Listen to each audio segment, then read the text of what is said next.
Plastic body armor. Seriously. Level 3A. Let's see how it works. A couple of months ago, one of the folks that I work with here ended up telling me that they purchased plastic body armor. And I've heard about some of the plastic body armor inserts before.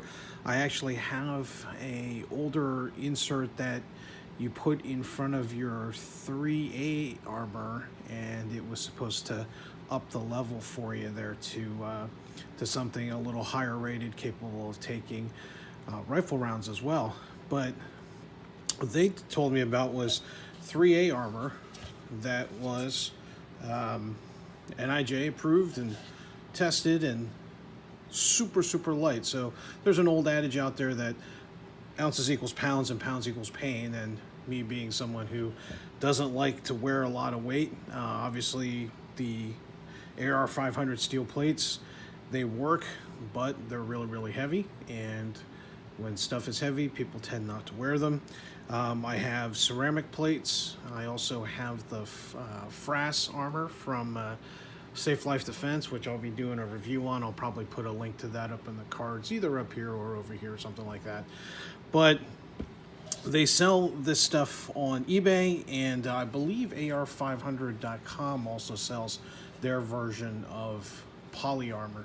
So wanted to take this out to the range and do some testing on it and see how it held up. So we're going to end the bench session here now and head on out to the range.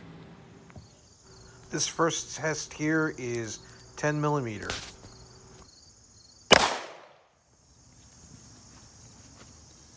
You can see it caved in there. Yeah. Right, and there's the bullets actually right there. Damn it. All right, center target, 9 mil. There's the entry hole. You can see part of the bullet there. If we look at the back, no penetration, but that's where that hit is. You see the deformation right there. So 357 SIG hit right here, deformed the side of the plate, didn't penetrate. Big deformation right there. All right, so there's the 40 caliber hole. You can actually peel the sticker away. You can actually see the hole right there. Bullet stuck in it. Feel it right there. If we look at the back, lots of deformation on the plate, but nothing has penetrated.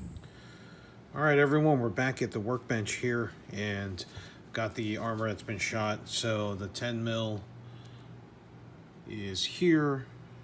357 SIG, this was the target. The shot ended up hitting here.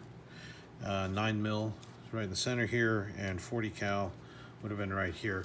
If you look at the back of the plates here, one thing I wanted to note was the amount of deformation. This plate originally actually had a slight curve to it. A lot of deformation right here. And I'm not sure if it was because it was weekend, but that 357 SIG hits with a lot of velocity, even though the bullet itself is really small. Side note is it does happen to be my favorite caliber. But it really deformed the plate here. And at the end of the day, my concern with this, even though it did stop, but we got no penetration here, the amount of energy getting dumped into the human body at that point, you could be suffering from a lot of internal injuries, maybe some internal bleeding as well. So what I'm going to do now is actually cut the cover open so that we can take a look at how deformed the plate is, or whether or not that plate has actually started to come apart. So give me a second. Got my scissors here. You probably don't want to see me cutting things open, so I will be right back. Actually, no, I'm not going to cut this. I figured y'all would like to see this.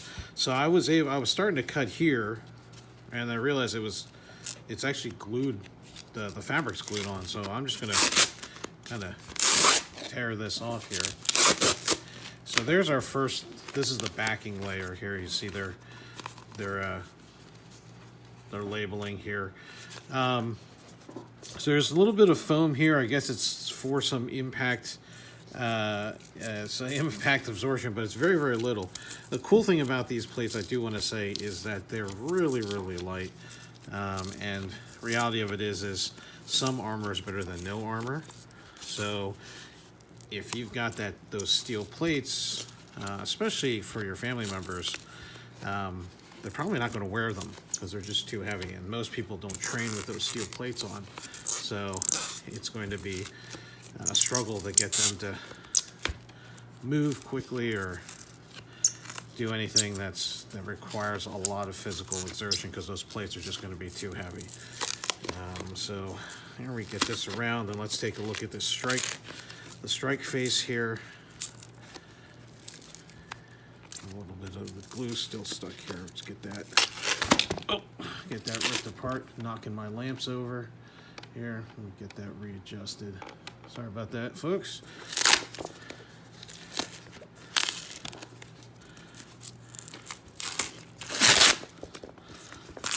All right, so it is glued on. When we see the poly plate here, the entrance holes. Again, really good, no exit holes. But you see our sheeting here. There's our 357 SIG round sitting right in there. There's the impact hole. You guys can see that actually did, right there where my thumb is, did really go through a lot. And there, of course, is our bullet. And this was Full Metal Jacket. All right, I'm gonna strip these fibers away. Let's see if we can get down to the other rounds there. So the 10 mil is actually sitting right here on the surface. So big and slow. Well, not that slow, but still a bad day if you get hit with it. And that's right in here. So let's go ahead and pull those. I'm not sure. This was a Speer. This was a Speer Lawman 357 SIG. I'm not sure what this was. I will find out for you. This 10 mil was one of my clients' 10 mil, and might have been some sort of hollow point because you can see the cuts here in the well, not enough light. Let me see if I can fix this for you with the light situation. But you can see that there's cuts in the jacketing here, so that could be indicative of hollow point. So I'll find out what it is, and I'll actually post it in the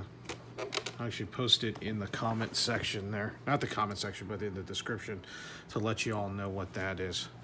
So we're trying to find the 9 mil.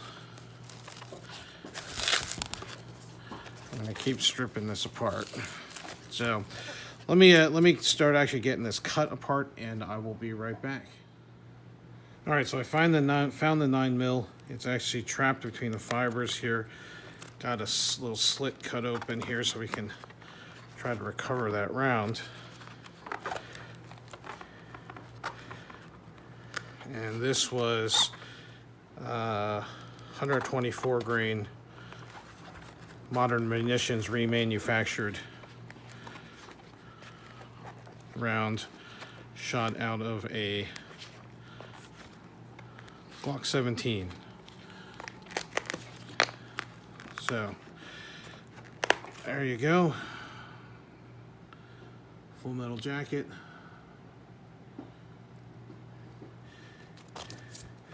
And that was in here, right about here. So if we look back here, we see there's the deformation for that round, and the 40 caliber is up here. I'm kind of pushing that around.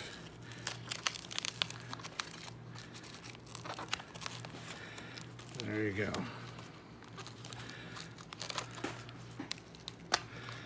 So there's our 40. This was a, well, I think it was a Federal Full Metal Jacket 40 caliber round deformation down here. So there you go. There's our If you see right over here, we'll put them out here. 10 mil, 357 SIG, 9 mil, and our 40 cal.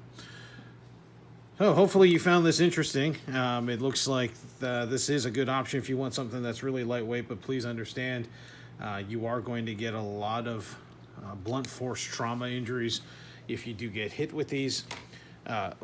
Get hit while wearing these plates, but you are not going to have any sort of bullets going into your body type injuries.